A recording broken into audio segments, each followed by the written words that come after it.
शान्ताकारं भुजगशयनं पद्मनाभं सुरेशं विश्वाधारं गगनसदृशं मेघवर्णं शुभाङ्गं लक्ष्मीकान्तं कमलनयनं योगिभिर्ध्यानुगम्यं वन्दे विष्णु भवभयहरं सर्वलोकैकनाथम्। जिनकी आकृति अतिशय शांत है, जो शेषनाग के शैया पर शयन किए हुए हैं, जिनकी नाभि में कमल है, जो देवों के भी ईश्वर और संपूर्ण जगत के आधार हैं, जो आकाश के सदृश सर्वत्र व्याप्त हैं, नीलमेघ के समान जिनका वर्ण है, अतिशय सुंदर जिनके संपूर्ण अंग हैं, जो योगियों द्वारा ध्यान करके प्राप्त किए जाते हैं, जो संपूर्ण लोगों के स्वामी हैं, जो जन्म मरण रूप भय का नाश करने वाले हैं, ऐसे लक्ष्मीपति कमल नेत्र भगवान श्री विष्णु को मैं सिर से प्रणाम करती हूँ। समश्वानां विद्धि माममृतोद्भवम् ऐरावतं गजेन्द्राणां नराणां च नराधिपम्। घोड़ों में अमृत के साथ समुद्र में प्रकट होने वाले उच्चैश्रवा नामक घोड़ों को, श्रेष्ठ हाथियों में ऐरावत नामक हाथी को और मनुष्यों में राजा को मेरी विभूति मानो। समुद्र मंथन हुआ था। समुद्र मंथन किसका काल वो था जब देवता लोग धरती पर रहते थे। तो देवताओं को राक्षस लोग बहुत सताते थे। तो भगवान के पास वो शिकायत लेके गए कि भाई ये हमको बार बार बहुत तंग करते हैं, हमारे को ऐसा कुछ बल दो, हमारे को कुछ ऐसी ताकत दो कि हम इनसे मरे ना, हम इनसे ये हमारे को कष्ट ना दे सके। तो भगवान, और इधर भगवान को भी श्राप मिल गया था, और जिससे कि लक्ष्मी भगवान के पास नहीं थी। भगवान को लक्ष्मी भी वापस प्राप्त करनी थी। तो भगवान ने कहा कि तुम समुद्र का मंथन करो, जिससे कि तुमको अमृत मिलेगा, उस अमृत से तुम अमर हो जाओगे। इसीलिए समुद्र मंथन किया गया था। तो जो समुद्र मंथन किया तो अमृत के लिए था, लेकिन उससे 14 रत्न प्रकट हुए थे। उसमें से एक ये उच्चैश्रवा नामक घोड़ा भी था। ये इंद्र का वाहन और संपूर्ण घोड़ों का राजा है, इसलिए भगवान ने अपनी विभूति इसको बताया है। फिर है श्रेष्ठ हाथियों में ऐरावत नामक हाथी। जो हाथियों का जो समुदाय होता है उसमें जो श्रेष्ठ होता है उसको बोलते हैं गजेंद्र। जो श्रेष्ठ गज होता है उसको बोलते हैं गजेंद्र। गजेंद्रों में भी ऐरावत अति श्रेष्ठ है। जो श्रेष्ठ हाथियों की श्रेणी है उसमें भी ऐरावत श्रेष्ठ है। इसकी उत्पत्ति भी समुद्र मंथन से हुई थी।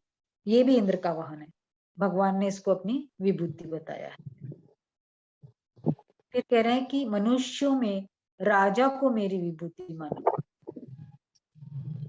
राजा कौन होता है? राजा वो होता है जो शासन करता है, प्रजा का पालन करता है, संरक्षण करता है। तो इस तरह से जो मनुष्य में श्रेष्ठ होगा वही तो ये काम कर पाएगा। तो मनुष्य में श्रेष्ठ कौन हुआ? राजा। और राजा के पास साधारण जनता के अपेक्षा ज्यादा शक्ति होती है, इसलिए भगवान ने अपनी उनको विभूति बताया है। अब इस श्लोक में भी जिन विभूतियों को बताया है, जो विभूतियों में बल सामर्थ्य दिख रहा है वो किससे आई है? भगवान से आई है। यह मानकर चिंतन करना चाहिए, इसलिए भगवान ने इनको अपनी विभूति बताया है। आगे चले।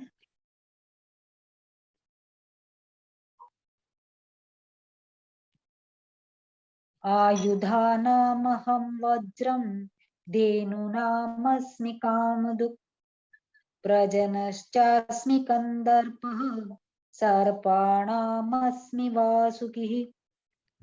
आयुधों में वज्र, धेनुओं में कामधेनु में हूँ, संतान उत्पत्ति का हेतु कामदेव में हूँ, और सर्पों में वासुकी में हूँ। आयुधों में वज्र, आयुध किसको कहते हैं? जो अस्त्र शस्त्र होते हैं जिनसे युद्ध किया जाता है, उन हथियारों को आयुध कहते हैं। उन आयुधों में वज्र मैं हूं। वज्र क्या है? इंद्र का वज्र मुख्य है। ये ऋषि दधीच उनकी हड्डियों से बना हुआ है। इनमें, इस वज्र में दधीच ऋषि की तपस्या का तेज है। एक बार दानवों और देवताओं में युद्ध हो गया, इंद्र हारने लग गए, तो इंद्र को किसी बोला कि भाई जो दधीची ऋषि हैं उनकी हड्डियों का वज्र बना के इस दानव को मारा जा सकता है, इसके अलावा कोई उपाय नहीं है।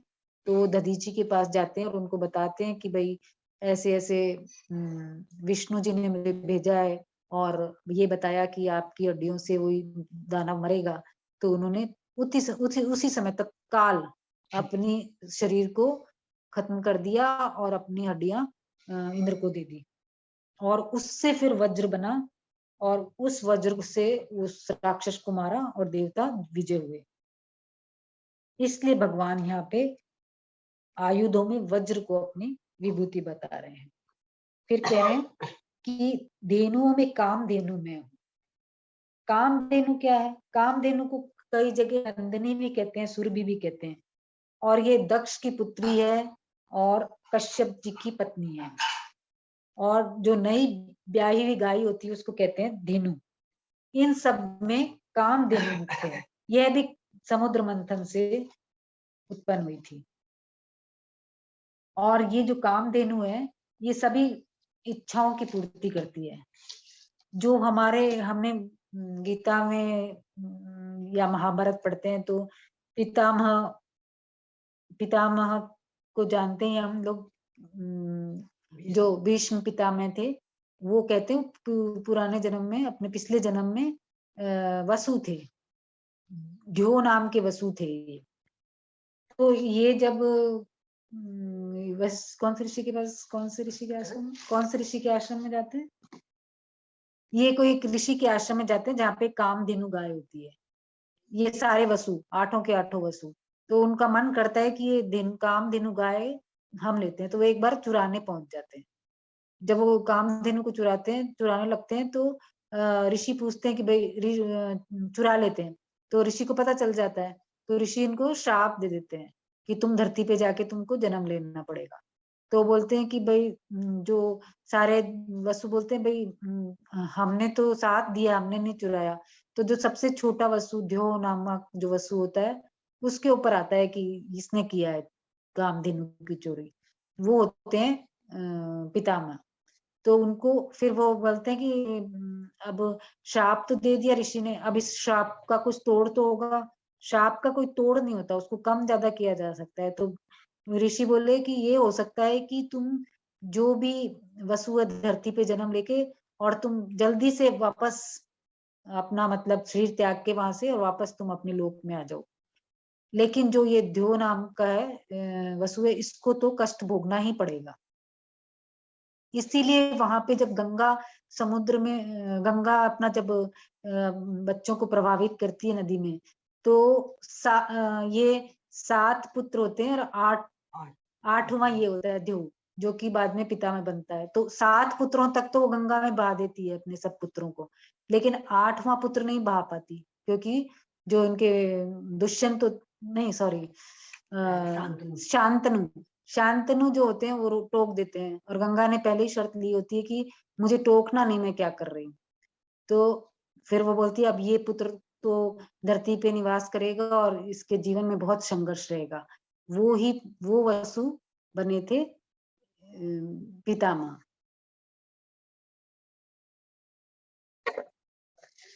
तो जो ये कामधेनु गाय है, इसकी जो विशेषताएं हैं, हर काम ना पूर्ति करने वाली है। ये विशेषता कामधेनु की न होकर भगवान की देखनी चाहिए, ऐसा भगवान इस विभूति के माध्यम से बता रहे हैं, हमको संदेश दे रहे हैं। फिर कह रहे हैं कि संतान उत्पत्ति का हेतु कामदेव में हूं। संसार में जो भी उत्पत्ति होती है वो काम से होती है, और धर्म के अनुकूल संतान की उत्पत्ति करने के लिए जिस काम का उपयोग किया जाता है उस काम को भगवान अपनी विभूति बता रहे हैं। फिर कह रहे हैं कि संपूर्ण सर्पों में वासुकी मैं हूं। जब समुद्र मंथन हुआ था तो जो जिस चीज की डोरी बनी थी मंथन के लिए, वो डोरी वासुकी सांप की बनी थी।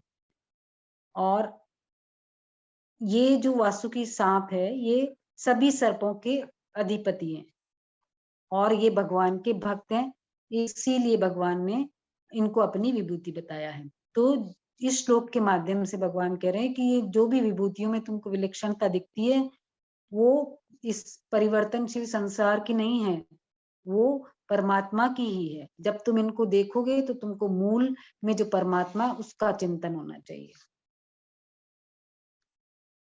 आगे चले।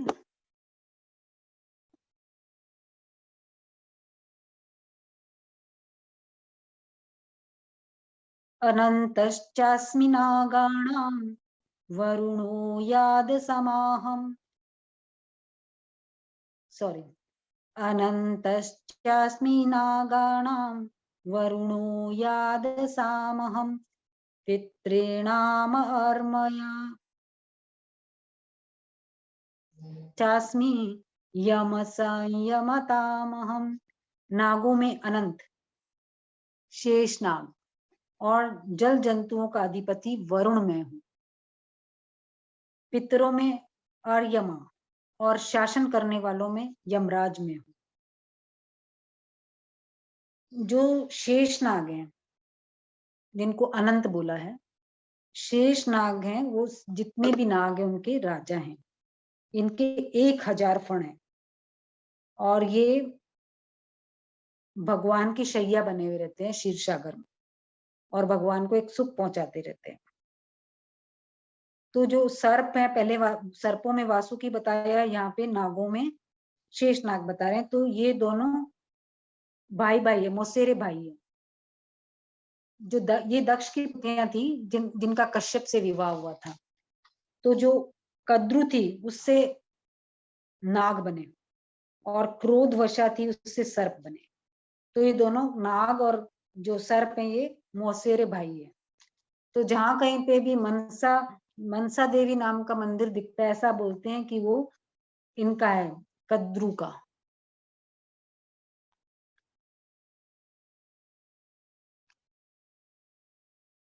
तो भगवान यहाँ पे अपनी विभूति बता रहे हैं शेषनाग को।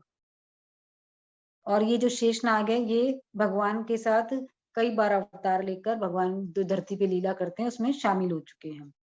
फिर कह रहे हैं जल जंतुओं का अधिपति वरुण में। वरुण जो है जितने भी पानी में रहने वाले जीव जंतु हैं और जो पानी है उनके देवताओं के अधिपति, देवताओं के भी देवता हैं और ये भगवान के भक्त हैं, इसलिए भगवान ने इनको अपनी विभूति बताया है। आगे अच्छा, आप कह रहे हैं कि पितरों में आर्यमा में हूं। जो 7 पितृगण बताए हैं,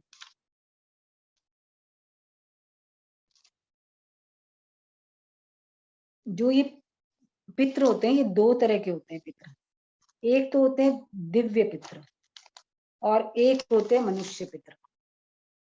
तो जो दिव्य पितृ होते हैं वो जितने भी जगत में प्राणी हैं, मनुष्य हैं, उनके कर्मों को देखकर मृत्यु के बाद उनकी क्या गति होगी, उनकी क्या गति उनको दी जाती है, इसका निर्णय करते हैं। तो इनमें जो आर्यमा है ये इसका मुख्य पितर है। पितरों में जितने भी पितर हैं उनमें मुख्य है आर्यमा, इसलिए भगवान ने इनको अपनी विभूति बताया है। आर्यमा जो है वो पितरों का प्रधान है, देवता है। और यमराज भी पितर हैं, उनको देवताओं का मतलब न्यायाधीश बोला है। जब भी मरने के बाद प्राणी जब जाता है तो सबसे पहले पितृलोक में जाता है वहां पे जाके उसके कर्मों के ऊपर उसका डिस्कशन होता है, जो कि चित्रगुप्त जी के द्वारा लिखे हुए हैं। वो लेखनी जो करते हैं वो चित्रगुप्त जी करते हैं। उनके अकॉर्डिंग जो न्याय दिया जाता है वो यमराज के द्वारा दिया जाता है। यमराज वहां का न्यायाधीश है। तो जो यहाँ पे पितरों में अर्यमा बताया है, एक पितर होते हैं जिनको दिव्य पितर कहते हैं, एक होते हैं मनुष्य पितर। कई बार ऐसे सुनते हैं कि मरने के बाद पितर बन गए, ऐसे वो मनुष्य पितर कहलाते हैं। और ये जो ऑलरेडी एग्जिस्ट करते हैं उनको बोलते हैं दिव्य पितर।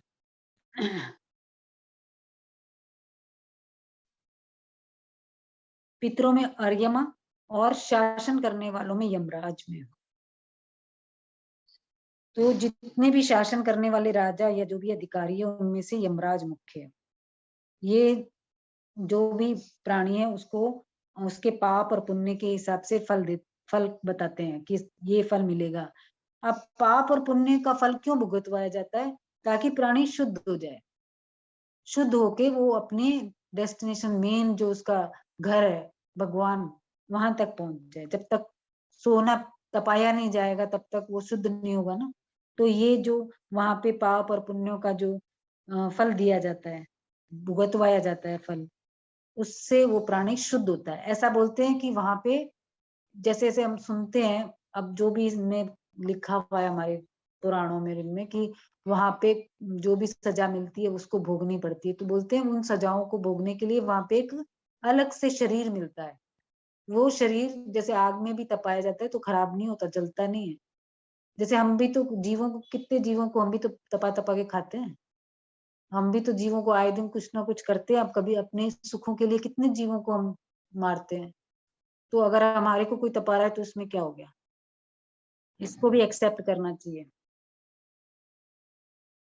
तो जो ये भी विलक्षणता दिखती है, भगवान कह रहे हैं जो भी तुमको संसार में विलक्षणता दिख रही है ये किसी की भी व्यक्तिगत नहीं है, ये भगवान से ही आई है उनमें, और ये भगवान की ही है। ऐसा चिंतन हमेशा करते रहना चाहिए, जिससे भगवान का चिंतन निरंतर होता रहे। आगे चले।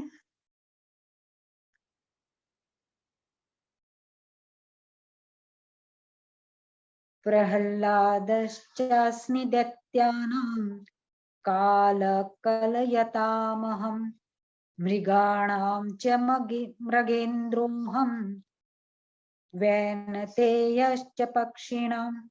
दैत्यों में प्रहलाद और गणना करने वालों में काल में हूँ, पशुओं में सिंह और पक्षियों में गरुड़ में हूँ।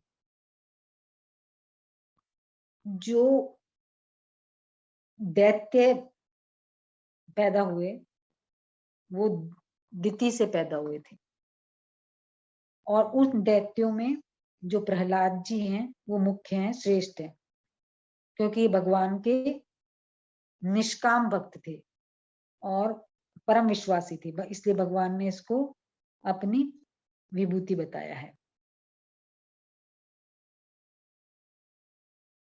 आगे कह रहे हैं कि गणना करने वालों में काल में, जो ज्योतिष शास्त्र है उसमें समय से ही आयु की गणना होती है।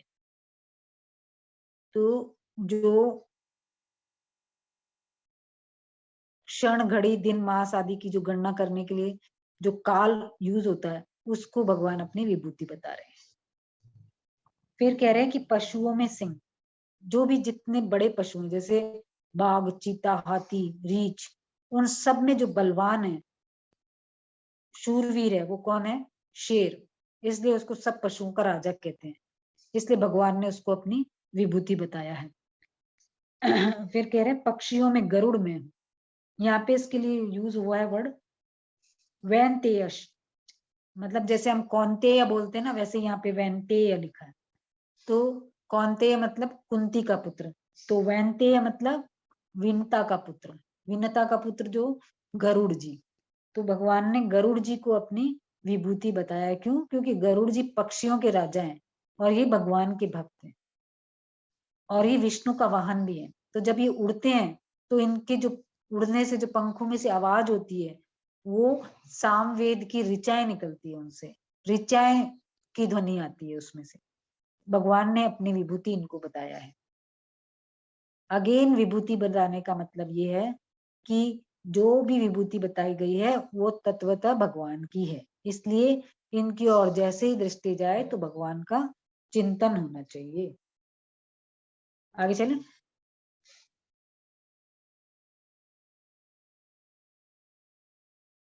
पवन पवतामस्मि राम शस्त्रभृतामहं जिषाणाम मकरश्चास्मि स्रोत सामस्मि जाह्नवी।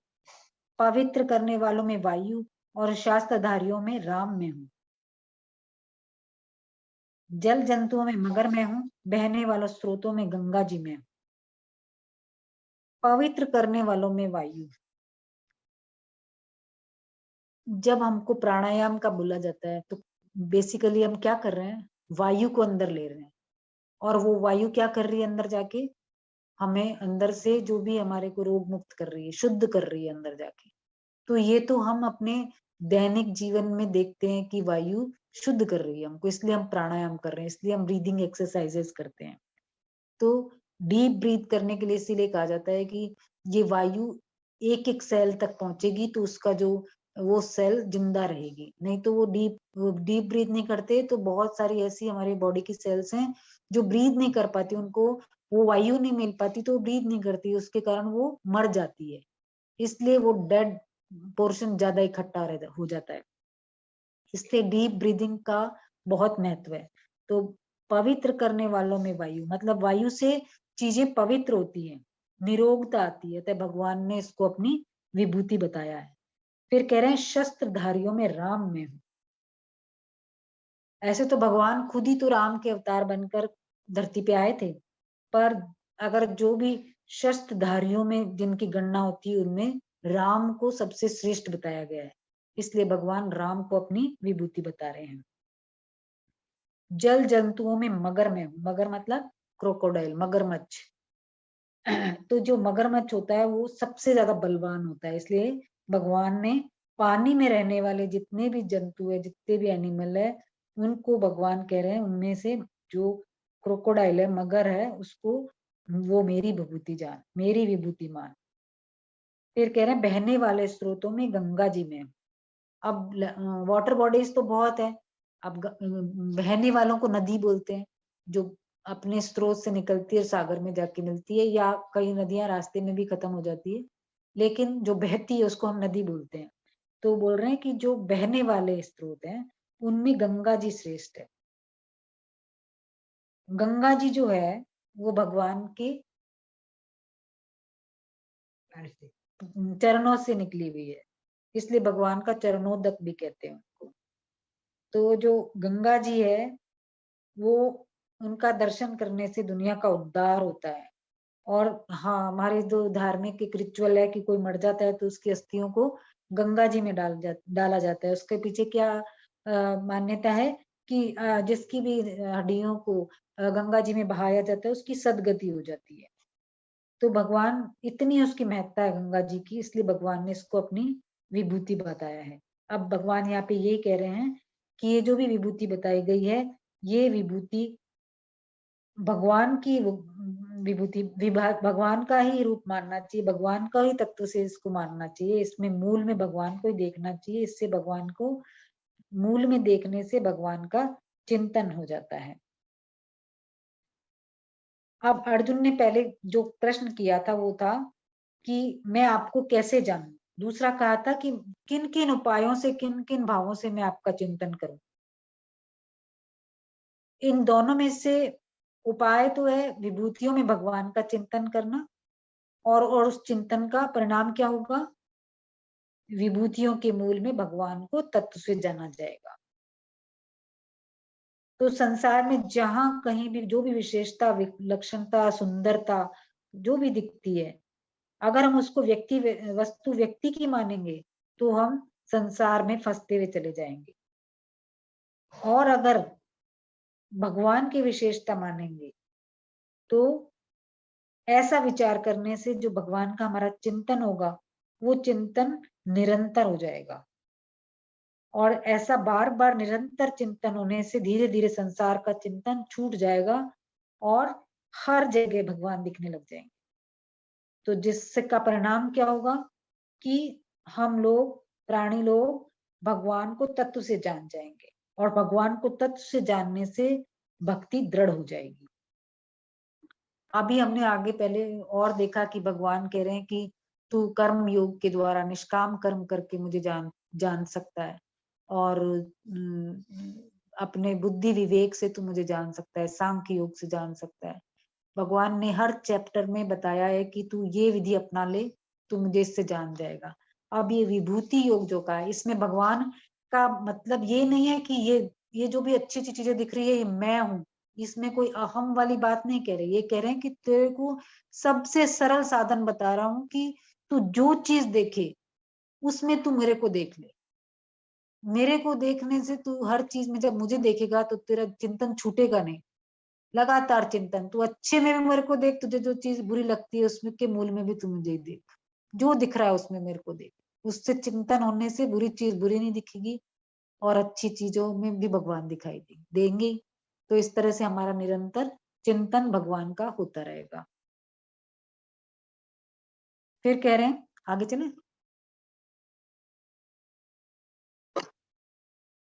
सर्गाणामादिरन्तश्च मध्यं चैवाहमर्जुन अध्यात्म विद्या विद्यानां वाद प्रवदत्तामहम्। हे अर्जुन, संपूर्ण सर्गों के आदि मध्य तथा अंत में मैं ही हूँ।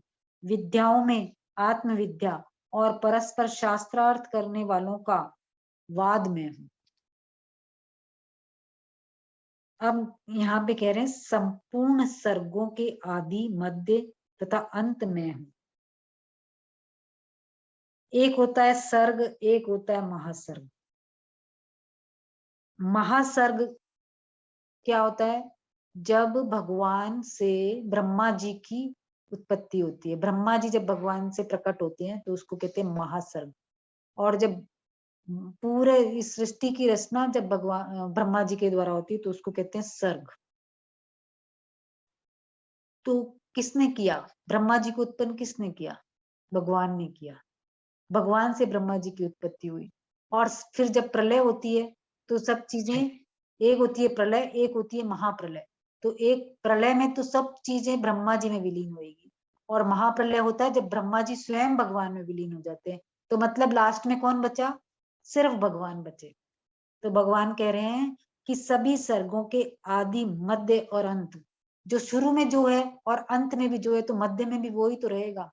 तो इसलिए भगवान कह रहे हैं कि मैं ही हूँ, आदि में भी, मध्य में भी और अंत में भी मैं ही हूँ। मतलब जो कुछ है सब वासुदेव सर्वम है। तो जो संसार को और प्राणियों को देख के भगवान की याद आनी चाहिए। इसलिए भगवान कह रहे हैं कि सब जगह मैं ही मैं हूँ, आदि भी मैं हूँ, मध्य भी मैं हूँ और अंत भी मैं हूँ। फिर कह रहे हैं विद्याओं में अध्यात्म विद्या। अध्यात्म विद्या जानने से क्या होता है? कोई भी विद्या जान लो, उससे आपका कल्याण नहीं हो सकता। वो विद्या का आप विद्या वो जानने के, उस विद्या के आप बहुत बड़े ज्ञानी बन सकते हो, लेकिन कल्याण की दृष्टि से वो विद्या बेकार है। तो जो अध्यात्म विद्या है, इससे मनुष्य का कल्याण होता है। तो जिस विद्या से मनुष्य का कल्याण होता है उसी को अध्यात्म विद्या कहते हैं। जब बाकी कुछ भी पढ़ लोगे तो कुछ ना कुछ बाकी रह ही जाएगा, लेकिन जो अध्यात्म विद्या पढ़ ली तो कुछ बाकी नहीं रहेगा पढ़ने को, सब जान जाएंगे, सब तत्व जान जाएंगे। इसलिए भगवान ने अध्यात्म विद्या को अपनी विभूति बताया है। फिर कह रहे हैं शास्त्रार्थ करने वालों का वाद में। शास्त्रार्थ क्या होता है? कि शास्त्रों के ऊपर चर्चा की जाती है, अपने जो विचार है उनका आदान प्रदान किया जाता है शास्त्रार्थ में, कि मैं इस चीज से ये समझा, सामने वाला कहता है नहीं मैं ये समझा। तो ऐसे करके वो दोनों आपस में शास्त्रार्थ करते हैं किसी भी शास्त्र के ऊपर, किसी भी टॉपिक के ऊपर। तो जो शास्त्रार्थ किया जाता है वो 3 तरह का होता है। इसमें भगवान ने वाद को अपनी विभूति बताया, लेकिन शास्त्रार्थ 3 तरह का होता है, उनको देख लेते हैं एक बार। एक होता है जल्प।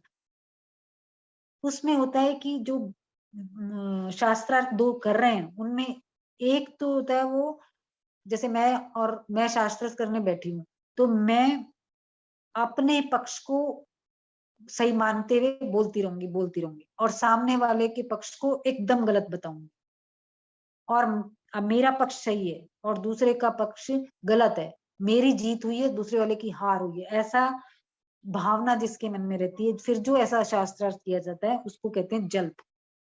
और एक होता है वितंडा। वितंडा होता है जब अपना तो कोई पक्ष नहीं रखा, अपने को कुछ नहीं पता है कि इसके बारे में, लेकिन दूसरा जो कह रहा है वो तो गलत ही कह रहा है, उसका तो खंडन ही खंडन वो किया जाएगा।